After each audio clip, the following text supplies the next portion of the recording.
Salut les amis, alors, petite vidéo pour vous donner des nouvelles de l'AS 1000. Adieu petite étoile. Donc elle était ouverte chez BM, donc j'ai quand même envie de savoir ce qu'elle avait. Donc on a été la poser pour faire une analyse et un début de devis. Donc je vais dire, on a ouvert une partie, mais pas trop pour pas faire des frais inutiles. Donc ça ne venait pas de la distribution. Bonne nouvelle, oui et non. En fait, BM m'a demandé si j'avais changé l'embrayage parce que la cloche d'embrayage entraîne une chaîne qui entraîne la pompe à huile. Et ça tient sur deux ergots. Bizarrement, un truc qui ne doit jamais arriver, ça m'est arrivé. Les ergots ont sauté, donc la pompe à huile n'a plus été entraînée. Donc en gros, j'ai serré mon moteur. Et ouais. Donc qu'est-ce qu'on a? On a déjà des coussinets de bielle qui sont morts. Ça c'est une chose. Donc il y a déjà les coussinets de bielle. Le moteur est tourné sans huile, donc on a les pistons qui sont à remplacer aussi. Donc devis initial chez BM, on a 5000 balles. Initial, parce qu'il faut aussi compter que on n'est pas sûr de l'état du vilebrequin, on n'est pas sûr de l'état des arbres à cam d'échappement et d'injection. Voilà, c'est un devis qui peut gonfler comme un miel pops.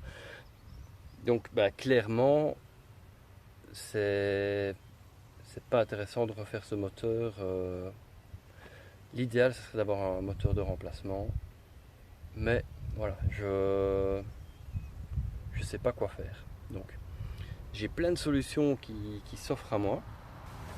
Donc une moto d'occasion, j'ai cette possibilité là.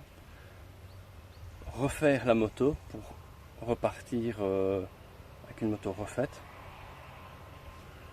Refaire la moto et la revendre. Donc j'ai plus les polyester d'origine vu que j'avais roulé avec et je m'étais craché. Ça veut dire que je dois d'office remettre des polis si je veux avoir un bon prix, parce que vendre une moto de piste, clairement c'est pas vendeur. Et si j'ai essayé de la vendre en l'état, donc avec moteur cassé, c'est encore moins vendeur. C'est vraiment une épave. Donc là j'attends encore un devis d'un épaviste, c'est toujours pas eu, mais je dois pas m'attendre à des 1000 et des 100, ça c'est clair et net. Donc ou la vendre pour pièces, c'est aussi une possibilité. Dans les autres choix, j'avais la moto neuve. Ça fait chier, je viens d'en acheter une qui a à peine payé pour me dire d'en reprendre une. Ça fout un peu les boules, j'avoue. Mais honnêtement, partir sur du neuf, au moins je sais que c'est neuf. L'autre moto, elle avait 8000 km, c'est quand même pas énorme, franchement. Mais BM comprend pas ce qui s'est passé eux-mêmes, ils ne s'expliquent pas. La demande a été faite BM Europe, mais moto de circuit, faut même pas y penser, c'est non. Voilà. Donc eux ils partent du principe que c'est une moto à usage extrême et que on n'est pas sûr qu'elle n'a pas été ouverte. C'est clair que ça la fout mal hors garantie, donc voilà, c'est BV. Donc moto neuve, je prendrai l'extension de garantie, au moins je serai déjà tranquille pendant 5 ans.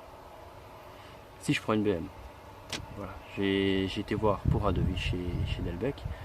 Donc moto neuve, je prendrai la base, j'irai pas chercher les suspensions électroniques, j'en veux plus. Donc voilà, fini les DC, mais je repartirai sur une base simple, même pas l'option des jantes, parce que j'ai encore mes jantes de la 2020 qui vont sur la 2025. Donc voilà, j'aurai déjà un jeu de jantes. À la limite, tu peux vendre pour pièce l'autre moto avec le cadre, les jantes à part, garder des pièces de secours, voilà, ça peut toujours servir.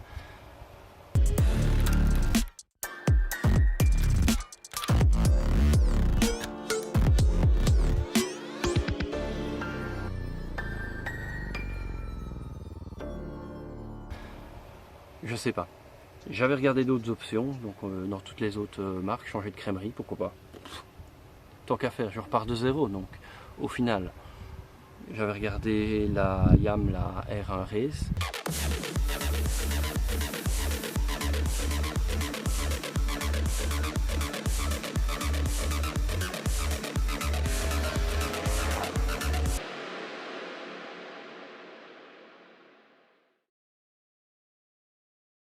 Donc l'avantage c'est qu'elle est déjà prévue pour circuit, elle est déjà en poly, tout. Voilà, c'est changé d'habitude, mais elle marche bien. L'RSV4 m'intéressait beaucoup, l'Aprilia.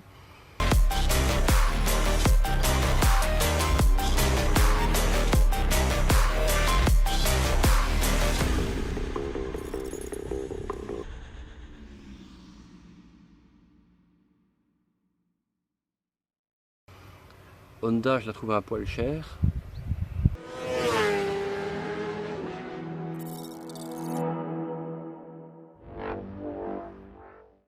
Kawasaki, bah, j'ai entendu mal et du bien, donc un peu mitigé.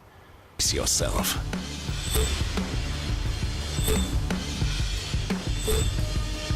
The new Ninja ZX-10R and new Ninja ZX-10RR. What an epic race! Pourquoi pas descendre de catégorie, repasser en 600, j'ai un peu peur de voilà, d'être sur ma fin. Voilà, c'est sûr, j'exploite pas la 1000, ça j'en suis conscient, donc c'est déjà pas mal. Hein. Il y en a qui croient gérer leur moto et en fait non. Moi je sais que je la gère pas, donc voilà, c'est bien, c'est déjà honnête. Donc je sais que je pourrais partir sur du 600, mais voilà, j'ai vraiment peur de rester sur ma fin. Donc à réfléchir. Ça pourrait être aussi une 800, donc la fameuse R9.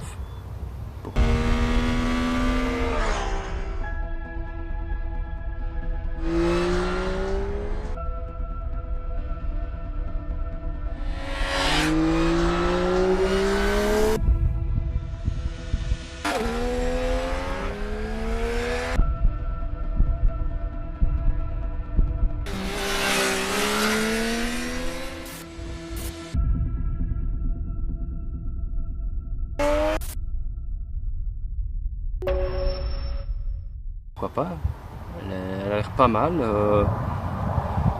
Et dans toutes les catégories de motos que j'ai regardé, ben on est sur du Brembo en freinage, le fameux Stylema qu'on voit partout. BM, si on prend le pack M, on a les étriers bleus M. Actuellement, elle est encore avec les étriers, donc les fameux Ace, les étriers BM partenariat Ace. Voilà, j'ai encore des plaquettes. Mais j'ai eu des bruits de couloir que si je prenais la 2026, on partirait sur les étriers de la GS 1300. Et la GS 1300, c'est quoi? Bah, c'est les Brembo Stylema. Donc je ne sais pas, c'est voilà, ça m'intéresserait. Du coup, je penserai à Jean pour mes plaquettes. Et bah, à voir. Vraiment à voir. J'attends, maintenant on m'a dit que niveau production, il n'y avait rien avant le mois de novembre. Donc quoi qu'il arrive, ce serait pour début d'année prochaine une nouvelle moto. Bah, je ne vais pas me presser, je vais attendre peut-être déjà le salon de Milan pour voir les nouveautés dans toutes les marques, voir ce qui se confirme. Je vais aussi voir pour les offres du salon, donc il y a peut-être moyen d'avoir une offre pour ne fût-ce que la garantie, l'extension de garantie à 500 balles qui serait gratos. Voilà, c'est pas négligeable.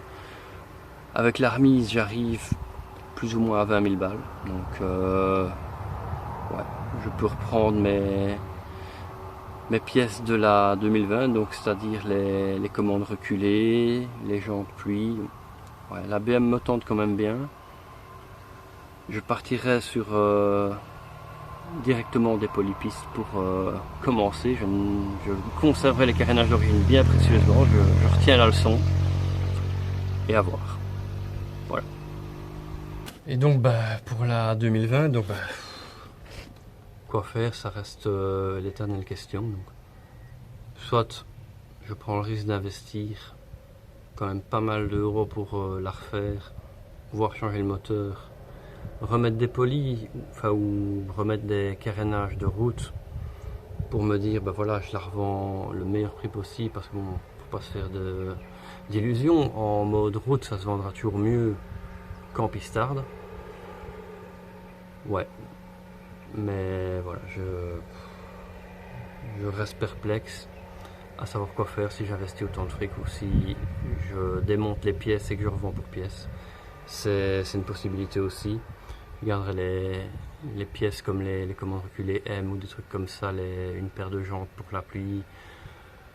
Voilà, une paire de jantes, j'avais 2 paires de jantes forgées M, donc bah, ça vaut quand même un peu. Il y a peut-être moyen d'en tirer quelques euros, peut-être plus que l'épave entière qu'on peut me proposer, je sais pas. Quoi qu'il en soit, ça reste un putain de dilemme. Je sais pas quoi faire de cette bécane. Pour l'instant, elle est toujours chez BM éventrée.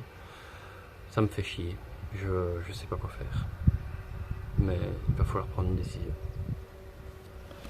Alors merci d'avoir suivi cette vidéo les amis. Donc désolé, j'ai pas beaucoup de good news. Pas beaucoup de croquants, mais voilà, parce que c'est une saison de merde on va dire. Pour moi c'est une saison de merde. On reviendra plus fort l'année prochaine, voilà, on espère en tout cas. Et je vous tiens aux nouvelles. Merci beaucoup, ciao.